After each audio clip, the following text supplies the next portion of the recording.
मित्रों नमस्कार।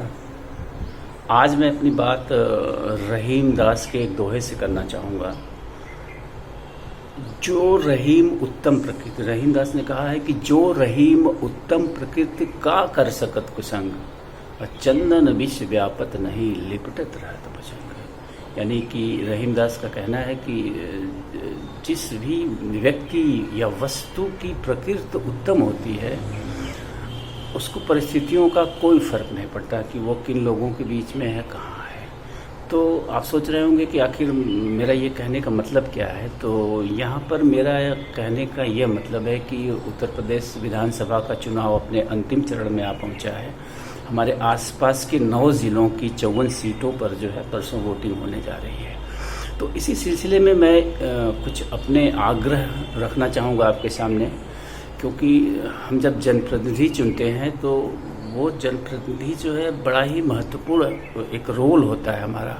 यही लोग मिलकर हमारे लिए, हमारी भावी पीढ़ी के लिए नीतियां बनाते हैं। तो जब हम एक धनिया का पत्ता खरीदते समय उसकी इतनी देख रेख, इतनी मतलब देख के लेते हैं कि कहीं सड़ा ना हो, तो आखिर एक जनप्रतिनिधि को चुनते समय जो हमारे भविष्य का निर्धारण करता है, जो हमारा जो राज्य है वो कैसे चलेगा, क्या नीतियां होंगी, हमसे जो टैक्स का पैसा लिया जा रहा है उसका कैसे इस्तेमाल होगा, उसका कैसे सदुपयोग होगा आम जनता की बेहतरी के लिए, तो हम ऐसे प्रत्याशी को चुनते समय क्यों लापरवाही कर जाते हैं।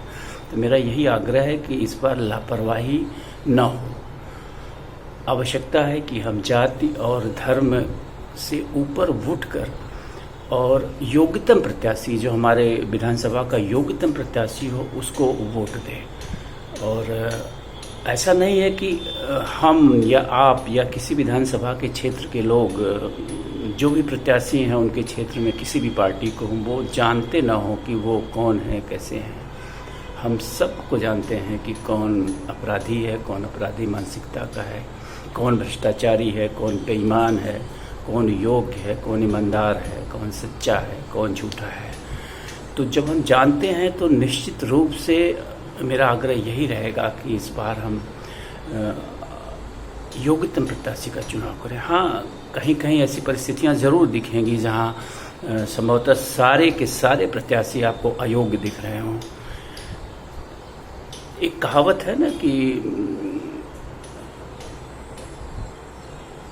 अंधों में एक कांटे को राजा माना जाता है। यानी कि अगर आपके बीच में कोई भी ऐसा ना हो जिसकी दोनों आंखें हों, और वो जो है विज्ञान मानता है ना कि आदमी अपनी 2 स्वस्थ आंखों से 180 डिग्री देख सकता है। 90 डिग्री क्लियर विज़न होता है, 45 राइट जो है ब्लर विज़न होता है, और 45 लेफ़्ट जो है ब्लर विज़न होता है। तो मेरा कहने का मतलब अगर ऐसा कोई प्रत्याशी नहीं है तो कम से कम अगर कोई एक आँख वाला प्रत्याशी भी दिख रहा है तो आवश्यकता है कि हम उन अंधों से बेहतर है कुछ एक आँख वाले को ही जो है अपना नेतृत्व दें और अपना प्रतिनिधि बनाएं। तो ऐसे में मेरा कहने का तात्पर्य यही है कि हमारे पास जो है विकल्प बहुत सारे नहीं हैं शायद। जैसा कि मैंने अभी कहा कि कुछ सीटों पे ऐसा हो सकता है कि कोई भी योग्य प्रत्याशी, यानी कि 2 आँख वाला तो छोड़िए, 1 आँख वाला भी ना हो। तो ऐसी परिस्थिति में निश्चित रूप से मैं कहूँगा कि आँख बंद करके नोटा बटन का इस्तेमाल करिए। और अगर जहाँ कहीं भी अगर दोनों आँखों वाला नहीं है, अगर दोनों आँखों वाला है तो निश्चित रूप से जो है आँख बंद करके आप उसे वोट दीजिए, चाहे वो किसी भी पार्टी का हो। पार्टी से ऊपर उठकर उस अच्छे प्रत्याशी को वोट करिए। मैं रहीम के दोहे से अपनी बात को आज इसीलिए स्टार्ट किया हूँ कि अच्छा व्यक्ति, एक अच्छा प्रतिनिधि अगर हम चुनेंगे तो वो जहाँ कहीं भी होगा अपनी प्रकृति के अनुसार वो अच्छा से अच्छा ही करेगा, वो अच्छा ही सोचेगा। चाहे वो किसी भी गलत पार्टी में गलत लोगों के बीच में रहेगा तब भी वो चंदन की तरह उसका जो स्वभाव है वो चंदन ही रहेगा, चाहे उसके आसपास जो है लाखों भुजंग यानी सांप, विषैले सांप लिपटे हों। तो आवश्यकता यही है कि हमारे पास जो है निश्चित रूप से आज राजनीति में तमाम अपराधी सोच के लोग, व्यापारी, लालची, घुस चुके हैं। तो ऐसे में हमें जो है देखना है कि हम कौन सा प्रत्याशी है जो योग्य है, जो अपराधी नहीं है। हम जानते हैं कौन अपराधी है कौन नहीं है, आप भी जानते हैं अपने क्षेत्र में कि कौन अपराधी है कौन अपराधी नहीं है, कौन भ्रष्टाचारी है कौन भ्रष्टाचारी नहीं है, कौन सच बोलता है कौन झूठ बोलता है, कौन लालची है कौन फरेबी है कौन झूठा है, कौन मक्कार है। तो जो भी हमारे पास अवेलेबल प्रत्याशी हैं उनमें से अगर कोई एक आंख वाला दिख रहा है, अगर मेरा कहने का मतलब है कि जो भी आपके क्षेत्र में प्रत्याशी हों उनका तुलनात्मक अध्ययन करिए, उनके बारे में आप सब कुछ जानते हैं। मैं नहीं समझता हूँ कि विधानसभा का कोई भी ऐसा व्यक्ति है जो उनके क्षेत्र में जो भी लोग चुनाव लड़ रहे हैं उनके बारे में जानता ना हो व्यक्तिगत रूप से, क्योंकि प्रायः ज़िले के लोग ही होते हैं जो विधानसभा का चुनाव लड़ते हैं। तो ऐसे में हम सब लोग सबके बारे में जानते हैं। तो एक अध्ययन करिए, देखिए अगर आपके क्षेत्र में कोई दोनों आँखों वाला है जो 180 डिग्री देख सकता है तो निश्चित रूप से उसको आँख बंद करके वोट दीजिए, चाहे वो किसी भी पार्टी से संबंधित हो। फिर से मैं कहूँगा, चाहे वो किसी भी पार्टी का हो, योग्य विधायक योग्य सांसद ही योग्य सरकार बनाते हैं, ईमानदार सरकार बनाते हैं। तो अगर दो आँख वाला है तो उससे पहली प्राथमिकता होनी चाहिए आपकी वोट देने की, उसे अवश्य वोट दीजिए। अगर आपको दिखता है कि सारे के सारे अंधे हैं लेकिन उसमें कोई एक है जो थोड़ा सा बेहतर है, एक आँख वाला ही सही, तो निश्चित रूप से मैं कहूँगा उसे एक आँख वाले को वोट देना समय की आवश्यकता है। लेकिन अगर ऐसा लगता है कि आपके क्षेत्र में जितने भी प्रत्याशी हैं उनमें से सब के सब अंधे हैं, सब के सब बेईमान भ्रष्टाचारी हैं, अपराधी हैं, अपराधी मानसिकता के हैं, तो मैं निश्चित रूप से आग्रह करूंगा कि निसंकोच जो है नोटा की बटन दबाएं। नोटा की बटन इसीलिए दी गई है, ये अधिकार मतदाताओं को इसीलिए दिया गया है कि अगर उन्हें कोई भी प्रत्याशी पसंद नहीं आता हो तो वो सबको इनकार कर सकते हो, पार्टियों को एक संदेश दे सकते हैं कि आपने जिन भी लोगों को प्रत्याशी बनाया है उनमें से कोई भी मेरा जो मानदंड है प्रत्याशी चुनने का उस पर खरा नहीं उतर रहा था, मैं सबको रिजेक्ट कर रहा हूँ, तो उसको वोट दीजिए। तो मेरा बस यही आग्रह है कि जो ये अंतिम चरण है और ये निर्णायक चरण है उत्तर प्रदेश सरकार बनाने के लिए, 9 जिलों की 54 सीटों पर जो चुनाव होने जा रहा है परसों, तो मेरा बस यही आग्रह रहेगा कि ध्यान रखें, भूले न जाति पर धर्म पर। मैं भी सुन रहा हूँ कि आजमगढ़ सदर में विधानसभा से मैं मतदाता हूँ, तो मैं सुन रहा हूँ कि शराब की बाटलें बट रही हैं, पैसे भी बांटे जा रहे हैं। मैंने अभी आज सुना है, कोई मित्र बता रहा था कि कोई एक प्रत्याशी महोदय हैं जिन्होंने 1200 बकरे कटवाए हैं मतदाताओं को लुभाने के लिए। तो मैं आपको कहना चाहूँगा कि ये जो पैसे देकर आपको ख़रीदने की कोशिश करी जा रही है, ये किसका पैसा है कभी आपने सोचा है? ये हमारे आपके हिस्से का लूटा हुआ पैसा है। ये मतलब जरा सा सोचिए कि हमारे ही पैसे को लूट कर ये अमीर बने हुए हैं, उसी में से एक टुकड़ा फेंक कर हमें कुत्ते की तरह जो है ये ख़रीद लेते हैं। ये कितनी शर्म की बात है। कहीं जाति के नाम पे हमें ख़रीद लेते हैं, कहीं धर्म के नाम पे हमें जो है लुभा लेते हैं, कहीं पैसे, मुर्गे, दारू, इनके नाम पे हमारे वोट को ख़रीद लेते हैं। ज़रा सोचिए, कितनी शर्म की बात है। वोट लोकतांत्रिक देश में, किसी लोकतंत्र में, चाहिए किसी तानाशाही देश में आप जहाँ राजतंत्र हो, पूछिए वहाँ के लोगों से, अपनी आवाज़ नहीं उठा सकते वो सत्ता के विरुद्ध।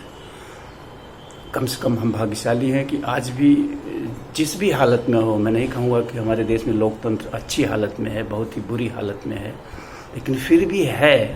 अगर बुरी हालत में है तो उसके भी जिम्मेदार सिर्फ और सिर्फ हम हैं, हम सब हैं, नेता या पार्टियां नहीं।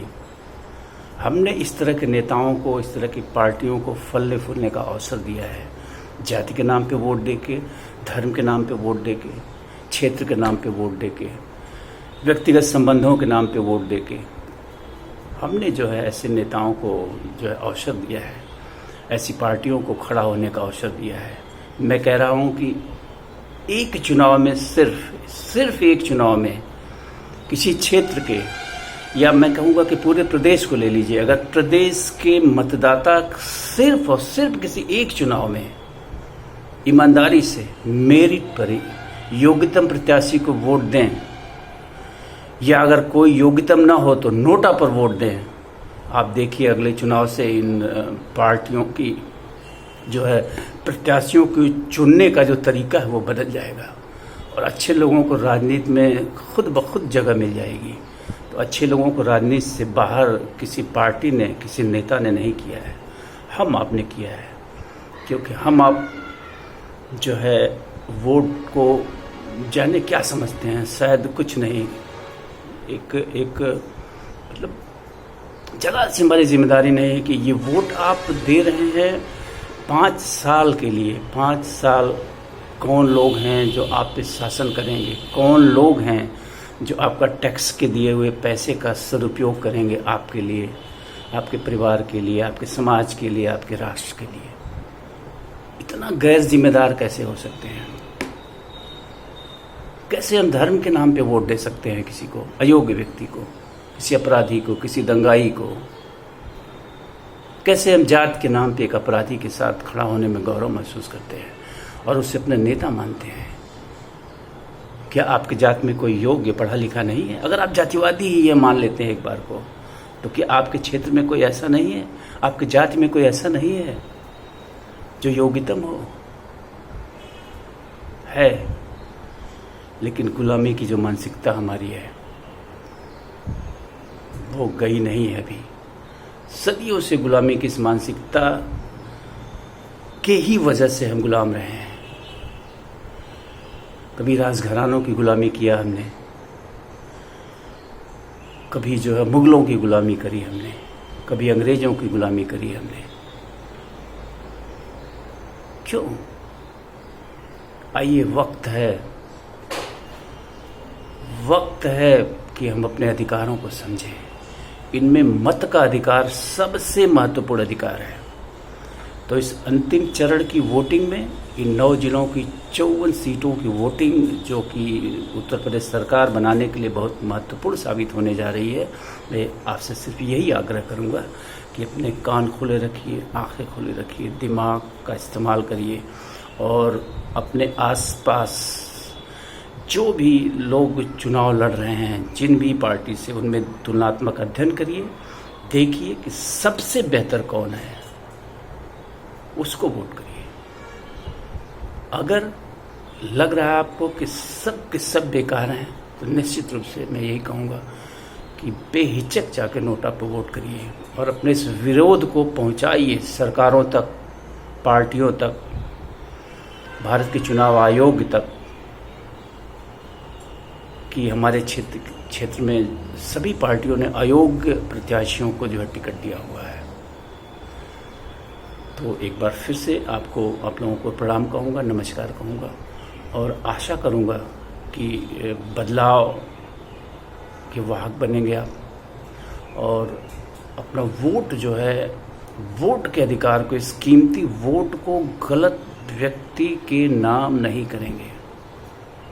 चाहे वह आपकी जाति का हो, चाहे आपके धर्म का हो, चाहे उसने आपको बकरी खिलाया हो, मुर्गा खिलाया, दारू पे बिक जाना, मीट पे बिक जाना। ओह माय गुडनेस, क्या स्तर हो गया है हमारा कि कोई हमें एक शराब की बोतल पिला के हमारा वोट खरीद ले। वोट खरीद लेने का मतलब समझ रहे हैं? आपने अपने भविष्य को बेच दिया, आपने अपने आने वाली भावी पीढ़ी के भविष्य को बेच दिया। शर्म करिए, ऐसा मत करिए कतई। जो आपके मानदंडों पर खरा उतरे, सिर्फ और सिर्फ उसे वोट दीजिए, जो सबसे बेहतर हो, जो अपराधी ना हो, जो अपराधी मानसिकता का ना हो, जो भ्रष्टाचारी ना हो, जो लालची ना हो, जो चोर ना हो, जो बेईमान ना हो। धन्यवाद।